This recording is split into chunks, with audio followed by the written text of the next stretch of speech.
আটাটাও আমার মাখা হয়ে গেছে, আটাও রেডি। আর এপাশে সিমও তৈরি।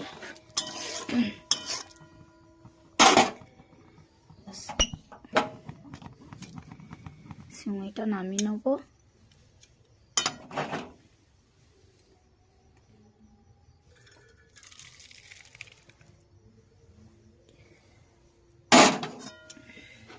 নামিয়ে নিলাম। এবারে ভাজবো গরম গরম লুচি। আগে তরকারিটা করে নেবো, তারপরে হবে।